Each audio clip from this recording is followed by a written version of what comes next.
Hi everybody, LG here, and welcome to r/relationships. This one's from user ThrowArrayXDramas.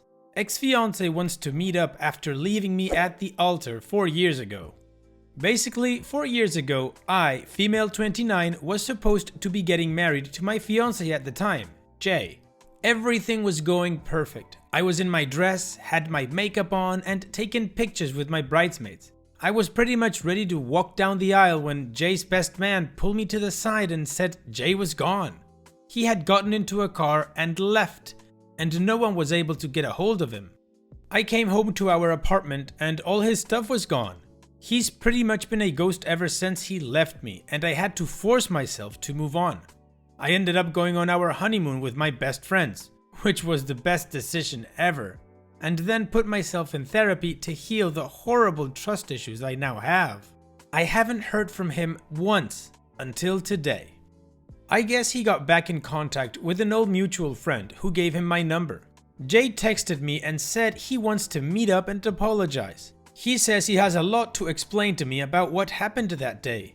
I'm torn. I swore Jay was a dead memory, but my curiosity and desire to get closure with him is pestering me. My current boyfriend supports me whatever I decide, and I feel out of respect to him and how wonderful he's been, I should ghost Jay. I'm very confused. I never expected to hear from Jay again. I have no idea what to do. Please help. Well, OP, I'd say first things first, Jay sucks. Regardless what his reason was for leaving you at the altar, he shouldn't have left you like that. He should have built up the courage to tell you why he doesn't want to go through with the wedding. He just ghosted you because that was easiest for him. But for you, well, you got trust issues now. You had to go to therapy to get over him. You didn't get proper closure. Like your boyfriend says, the decision is up to you. And I would only take into account one thing to make the decision. Are you okay now? Do you really need closure with Jay? Do you need him to tell you what happened for you to move on properly? Or are you okay now? Have you come to terms with the fact that he's no longer part of your life and you can move on? If the answer to that multi-tiered question that I just made is yes, then I would just ghost him. If the answer is you're not there yet, then maybe you want to meet him to get the proper closure. But meeting him may open doors that are already shut that you wouldn't want open again. So it is something to think about. Anyways, let's move on to the community comments to see what kind of advice they gave OP for her situation. Noob says, what can he say to you that will improve your current situation? At best, he tells you he was a coward and that he regrets that he put you through that pain. But that is the best case scenario. He could complain about how you drove him to make that decision. He could place the blame for it on laws of attraction of you because you did X, Y, and Z. He could beg you to take him back. I think you moved on. This invitation is to give himself some peace. You don't owe him anything. Flowering Caitlin says, well, no one can decide this for you. Don't worry about what your boyfriend thinks. He supports you. The unfortunate thing here is that you don't know if you're going to come away from a meeting like this with more closure or if you're going to come away from it distraught, because the excuse he gives is a whole lot of nothing. Would it be easier to have a phone call or a text? I would go to the meeting just to hear the apology and find out what he has to say. Then I would close the door and just make sure he knows I don't want any more contact. Or you can do the petty thing and ghost him right back. Winky face. My question is, what the hell is with your mutual friend who gave him your number? I would talk to this person and ask them what their intentions are. Usually, you would ask someone, hey, is it okay if I give XYZ your number for such and such purpose? And you would say yay or nay. Did you give permission for this? That person owes an explanation too. Let us know what you decide to do. We support you either way. Also, I kind of want to know what his reason was too. There are like literally 100 million moments before you get to the altar to realize you don't want to commit just then. What the heck? Rusty Zamboner says, he's doing this for himself, not you. We all have a psychological need to not be the bad guy in our own lives. Him asking to explain to you is all about redeeming himself. Maybe he truly believes it will help you in some way, but the core reason is to assuage his own guilt. For your own sanity, you need to completely close this chapter of your life. If you really want to throw this guy a bone, tell him to send you a letter with what he has to tell you, but that you won't be replying and this is the last time you two will ever converse. Then burn the damn thing instead of reading it. There's nothing that he has to say that won't hurt you in one way or another. One person says that ghosting him is the best option, although they say it passively. Another person says that ghosting in this situation would be petty, which I don't understand why, but fine. And they're also very curious to find out what really happened, so it's more of a story thing for them, I would assume. And then the last commenter offers like something in the middle between ghosting and not ghosting. Tell him to write you a letter and then burn the letter. So at this point, I'd like you to tell me in the comment section, what would you do if you were in OP's shoes? Which of these three options would you take? Or is there a different route that you would take? In the meantime, let's continue with the update to see what OP ended up doing. First off, I just want to thank everyone for the advice. I honestly wrote the post to just vent my frustration and confusion and possibly get advice. I honestly forgot about the post for a few days until my sister and I were talking and she mentioned she saw a post from some girl getting left at the altar and ex showing up years later. I told her it was mine and she has been pushing me to do an update post. I figure it might be therapeutic to write everything down as final closing of the J chapter. This all happened 2 weeks ago. Against most of the advice, I did meet up with Jay. As a lot of you said, it did not add any value to my life. Also, it was part of a 12-step program and he was making amends. We met up at a park and my boyfriend came with me. He sat off to the side while Jay and I talked. I actually feel stupider after meeting with him. There were a lot of things in our relationship that would have had me out the door if I paid more attention and if he wasn't such a great liar. Basically, for the last year of our relationship, he was doing drugs and cheating on me. He had been struggling with his sexuality for years, and it's not surprising it ended up this way now knowing the truth. His family are incredibly homophobic and horrible people. I wanted nothing to do with them when we were together, but he insisted on them being around just for the big life events, like our wedding. The drugs were something to get him through the day and act like he was in love with me when he was actually in love with someone else. He had met his boyfriend at work, and I had actually met him a few times when I'd drop off lunch for Jay. When our wedding approached, his boyfriend said he needed to choose, and Jay chose him. So he packed his bags up and pretended everything was great until his boyfriend picked him up and they moved 2 towns over. I asked him if he was still with his boyfriend and he said no. He thought he could quit the drugs once he was free of his family and lying, but he couldn't. His boyfriend found out about them and left him. He kept going, getting high and hooking up with randoms. One of his regular hookups ended up overdosing while they were asleep in the same bed and died, and he realized he had to get sober. He apologized for not just being dishonest with me and leading me on like he did. He wished he could go back and be truthful because I would have been the most accepting of him being gay out of everyone. He said he missed me when he left because even though he didn't love me romantically, I was his best friend. It was a lot to take in. I told him while I was glad he's okay and is doing better, I'd prefer for us not to have any contact moving forward, but I do forgive him. He said he understood and he was only in town for a few more days and he'd be gone for good again. I'll admit, when I got home, I cried. My boyfriend held me and ordered me my favorite takeout. He's been really the best and didn't pressure me to talk about anything until I was ready. So if I got anything out of the worst day of my life, it's led me to who I'm with now. And that's it. Now we know the full story of why Jay disappeared and left OP at the altar. So now trying to make sense of all of this is the difficult part. On one side, Jay's family definitely contributed to his character. They were so homophobic that he was scared about coming out. So much so that he entered into a relationship where he didn't love the person he was with and had to take drugs in order to pretend to be in love. All the while cheating on that person with the person they actually loved, who also didn't know the truth and ended up leaving Jay because of his drug habit. In my opinion, I believe that Jay made all the wrong decisions. Of course, I am not taking away the fact that his family must have been pretty horrible if he was this scared of coming out to them. However, I still do not believe that is an excuse to cheat, to lie, and to leave somebody in the altar without an explanation, causing all that harm. So what about you guys? What do you think about this whole situation?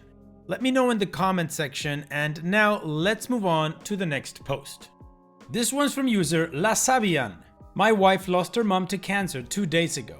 She now wants to move our family, me, a 3-year-old and a 6-month-old, back into her old family home to live with her dad. I need some impartial advice. Everyone I could speak to about this is too close to the situation. My mother-in-law was diagnosed with cancer 9 days ago and died on Saturday night after a short battle. My wife is obviously distraught. She is a very loyal and caring person and straight away is worrying for her dad having to live in their house all alone. While on her deathbed, my wife's mom asked her if she would move in with her dad so he wouldn't be lonely. My wife is now set on this happening. I love my father-in-law, he's amazing and kind, but I just don't want to uproot our entire life we built in our house to live in their family home. My wife's dad is 65, so he's not exactly elderly, so doesn't need care.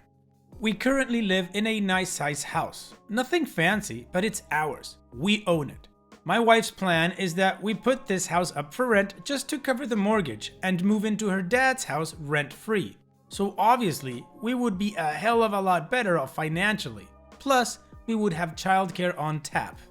My main worry is losing a space to call our own, not being able to sit in the living room in my boxers or just fart or forget a towel in the bathroom and just walk through the house starkers to get one. But my wife thinks this is all trivial. My wife's parents were married for 40 years and they lived in my wife's childhood home with 3 kids, full of life and noise. And now it's just the dad left. That thought is eating my wife up. And I also hate that thought, but that's life, isn't it? I feel like such a horrible person for saying that. Please, someone help me. Well, first of all, OP, I'm sorry for your wife's and yours loss. Considering the time span between diagnosis and outcome was so short, I'm sure everybody's overwhelmed right now. So I think the only piece of advice I could offer is you might want to put pause on your life-changing decisions at the moment until things calm down a little bit. The other thing I can tell you is not advice, but it is what I would do if I was in your father-in-law's position. I would sell the house and move into a smaller apartment. But that's just me. Anyways, let's move on to the community comments to see what kind of advice they gave OP on this situation. Redfish7294 says, what does the dad want? Everything happened so fast, I'm sure he and your wife are in shock. How would this impact your career? Not sure if this is a big move or just across town? My wife passed 6 years ago now after battling cancer for 2 years and left myself and a 10 and 8-year-old. Honestly, the first 6 months was just me taking it day to day to keep things moving forward. Your father-in-law might need someone to help, but a whole house full might be overwhelming. Maybe your wife can stay with him for a few weeks and then reevaluate, or he can stay with you for a few weeks. Yikes00 says, I'm sorry for your loss. No long-term decisions need to be made right now. One issue is that your mother-in-law's wish might not actually be what your father-in-law wants. The other piece is that her stepping in is to shield him from feeling loneliness that she probably can't protect him from. I mean, anyone who had decades with a beloved spouse is going to feel incredible grief, and she won't be a substitute. A knee-jerk reaction of stepping in completely might just set him back for all you know. If it were my family, maybe I'd consider a short-term thing and reassess in 2 weeks, and another 2 weeks, and another. The goal would be to see what he actually needs, see if he's open to grief groups, connecting to any spiritual or religious groups, connecting with friends and family, etc. Maybe I'd ask for some ideas or guidance from people who specialize in grief and ask what they tend to see in situations like this. I wouldn't want to insert myself too much and then hamper what could have happened naturally. Again, I'm not saying he doesn't need the extra support, especially right now. I do, however, wonder if it wasn't a big ask. I also wonder if your wife might not just be in shock and have different ideas in a few weeks. Enchanted Sunrise says, so I might be of some help here. My mom died in July of cancer, 6 weeks after diagnosis. My dad was 14 years her senior and nobody expected him to be the one left behind. He did want people there in the immediate. My sister moved in for a month. After that, though, he needed to start building his own life. My advice: 1. Admit that they might need to be together at first. Sometimes just having someone across the hall from you really helps. 2. Focus on each day as it comes, at least until the funeral. You can't make longer-term plans right now. A top tip from a reverend I know, quote, "Grief should be treated like a mental illness. You're not well for at least the first year after someone you love dies. Avoid making any irreversible decisions in this time." End quote. 3. When you've got past the funeral landmark, have a conversation with father-in-law about what he wants. He is 65. He will need to rebuild his life and won't have an idea what that looks like now. But it may well not look like his daughter moving back in with him permanently. 4. For number 3, you're going to have to help him plan this. Does this mean a religious community like a church or a temple or a mosque? Does this mean a social club? Some hospices and cancer charities in the UK have things like Men in Sheds, activities for surviving spouses. Not just men, but that's the sort of thing. 5. Remember, there might be things your father-in-law just doesn't know how to do. Depending on the way their marriage worked, he might have never cooked dinner or taken out the bins. I don't know their division of chores. He might need someone to subtly show him these things. I hope this helps a little. My dad in his late 70s still desperately wants his independence, so we fight for that for him. He has some health complications but is generally going strong. And so much love to your wife. It is a heartbreaking thing. F cancer. OP's edit. Just wanted to add because a few have asked. He lives in the next village along, so only about 5 minutes away from where we live now. Edit 2. Thank you so much for all the advice. I have read every single comment. There's just too many to reply to. This has really helped clear my mind. I'm going to speak to my wife about delaying any decisions for a few weeks or months, and then we will talk it all through. Well, it sounds to me that OP got exactly what he was looking for when he made this post. He got very sensible advice. And one very recurring topic on it is, what does the father-in-law want in all of this? So what do you guys think? Do you agree with the advice OP got? Would you have given him different advice? Let me know what you think in the comment section. And now we've reached that moment again where I ask you that if you liked this video, that please you go ahead and give it a like. It really helps my channel a lot when you do that. Also, don't forget to subscribe and click on that bell notification so you know when I'm putting out a new video. Additionally to that, the community keeps growing every day on Discord, so if you want to come join us, all you need to do is go down to the video description and click on the Discord link. There you'll meet everybody. You'll also see other links that you might find interesting. And finally, I'd like to thank you very much for taking the time to watch this video. It really means a lot to me that you guys like these videos and appreciate them, so thank you for all the lovely comments you leave on them. And having said all that, I will see you guys in the next video.